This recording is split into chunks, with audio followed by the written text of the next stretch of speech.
ಕಡಿಮೆ ಸಮಯದಲ್ಲಿ ಮಾಡುವಂತಹ ಸುಲಭವಾದ ಮತ್ತು ತುಂಬಾ ರುಚಿಕರವಾಗುವಂಥ ಮರ್ವಾಯಿ ಸುಕ್ಕ ರೆಸಿಪಿಯನ್ನು ಮಾಡಿ ತೋರಿಸ್ತಾ ಇದ್ದೀನಿ. ನಮಸ್ಕಾರ ಎಲ್ಲರಿಗೂ. ನಾನು ಇಲ್ಲಿ 1 kg ಮರ್ವಾಯನ್ನು ತಗೊಂಡಿದ್ದೀನಿ. ಇದನ್ನು 4 ರಿಂದ 5 ಬಾರಿ ನೀರಲ್ಲಿ ಚೆನ್ನಾಗಿ ತೊಳೆದು 1 ಗಂಟೆ ನೀರಲ್ಲಿ ನೆನೆ ಹಾಕ್ತೀನಿ. ನಂತರ ಪುನಃ ತೊಳೆದು ಒಂದು ಪಾತ್ರೆಯಲ್ಲಿ ಹಾಕಿ 1/4 ಲೋಟ ನೀರು ಹಾಕಿ ಬೇಯೋಕೆ ಇಡ್ತೀನಿ. ನೋಡಿ, ಎಲ್ಲ ಮರ್ವಾಯಿದು ಬಾಯಿ ಬಿಟ್ಟಿದೆ. ಇದು ತಣ್ಣಗಾದ ಮೇಲೆ ಇದರ ಮಾಂಸ ಇದ್ದ ಒಂದು ಚಿಪ್ಪು ತೆಗೆದು ಒಂದು ಬೌಲಲ್ಲಿ ಇಟ್ಟಿದ್ದೀನಿ. ಇದರ ಮೇಲಿನ ನೀರನ್ನು ಇದೇ ಬೌಲಿಗೆ ಹಾಕ್ತೀನಿ. ಮರ್ವಾಯಿ ಸುಕ್ಕ ಮಾಡೋಕ್ಕೆ ಸ್ಟವ್ ಮೇಲೆ ಪ್ಯಾನ್ ಬಿಸಿ ಆಗೋಕ್ಕೆ ಇಟ್ಟಿದ್ದೀನಿ. ಇದಕ್ಕೆ 2 ರಿಂದ 3 ಟೇಬಲ್ ಸ್ಪೂನ್ ತೆಂಗಿನ ಎಣ್ಣೆ ಹಾಕ್ತೀನಿ. ಎಣ್ಣೆ ಬಿಸಿಯಾಗಿದೆ. ಇದಕ್ಕೆ ಒಂದು ದೊಡ್ಡ ಈರುಳ್ಳಿಯನ್ನು ಸಣ್ಣದಾಗಿ ಕಟ್ ಮಾಡಿ ಹಾಕಿ ಫ್ರೈ ಮಾಡ್ತೀನಿ. ಇದಕ್ಕೆ 2 ಗಂಟು ಕರಿಬೇವನ್ನು ಹಾಕಿ ನೀರುಳ್ಳಿ ಕರಿಬೇವನ್ನು ಒಳ್ಳೆ ಮಾಡಿ ಫ್ರೈ ಮಾಡ್ತೀನಿ.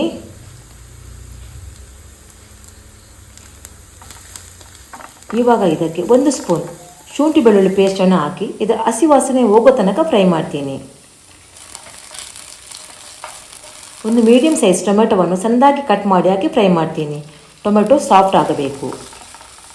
ಇವಾಗ ಇದಕ್ಕೆ 2 ಟೀ ಸ್ಪೂನ್ ಅಚ್ಚ ಖಾರದ ಹುಡಿ, 1 ಟೀ ಸ್ಪೂನ್ ಕೊತ್ತಂಬರಿ ಹುಡಿ, ಅರ್ಧ ಟೀ ಸ್ಪೂನ್ ಜೀರಿಗೆ ಹುಡಿ, ಅರ್ಧ ಟೀ ಸ್ಪೂನ್ ಗರಂ ಮಸಾಲ ಹುಡಿ ಹಾಕಿ ಫ್ರೈ ಮಾಡ್ತೀನಿ. ಮಸಾಲ ಫ್ರೈ ಆಗಿದೆ. ಉಪ್ಪು ಹಾಕಬೇಡಿ, ಮರ್ವಾಯಲ್ಲಿ ಉಪ್ಪು ಇರುತ್ತದೆ, ಕೊನೆಗೆ ಬೇಕಾದರೆ ಹಾಕಬಹುದು. ಇವಾಗ ಬೇಯಿಸಿದ ಮರ್ವಾಯನ್ನು ನೀರಿನ ಜೊತೆ ಹಾಕಿ ಒಳ್ಳೆ ಮಾಡಿ ಮಿಕ್ಸ್ ಮಾಡ್ತೀನಿ. ಇದಕ್ಕೆ ಅರ್ಧ ಟೀ ಸ್ಪೂನ್ ಅರಶಿನ ಹುಡಿ ಮತ್ತು ಸ್ವಲ್ಪ ಇಂಗನ್ನು ಹಾಕಿ ಒಳ್ಳೆ ಮಾಡಿ ಮಿಕ್ಸ್ ಮಾಡಿ ಮುಚ್ಚಳ ಮುಚ್ಚಿ ಕುದಿಸ್ತೀನಿ.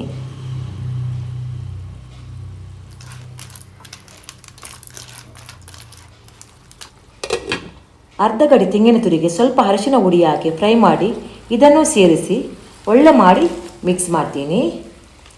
ಇವಾಗ ಉಪ್ಪು ಖಾರ ಚೆಕ್ ಮಾಡಿ. ನನಗೆ ಸ್ವಲ್ಪ ಉಪ್ಪು ಕಡಿಮೆ ಅನಿಸಿತು. ಇವಾಗ ನಾನು 1/4 ಟೀ ಸ್ಪೂನ್ ಉಪ್ಪನ್ನು ಹಾಕಿ ಒಳ್ಳೆ ಮಾಡಿ ಮಿಕ್ಸ್ ಮಾಡಿ ಮುಚ್ಚಳ ಮುಚ್ಚಿ ಕುದಿಸ್ತೀನಿ. ಕೊನೆಗೆ ಕೊತ್ತಂಬರಿ ಸೊಪ್ಪು ಹಾಕಿ ಒಳ್ಳೆ ಮಾಡಿ ಮಿಕ್ಸ್ ಮಾಡಿ ಗ್ಯಾಸ್ ಆಫ್ ಮಾಡ್ತೀನಿ. ಇವಾಗ ನಮ್ಮ ಮರ್ವಾಯಿ ಸುಕ್ಕ ರೆಡಿಯಾಗಿದೆ.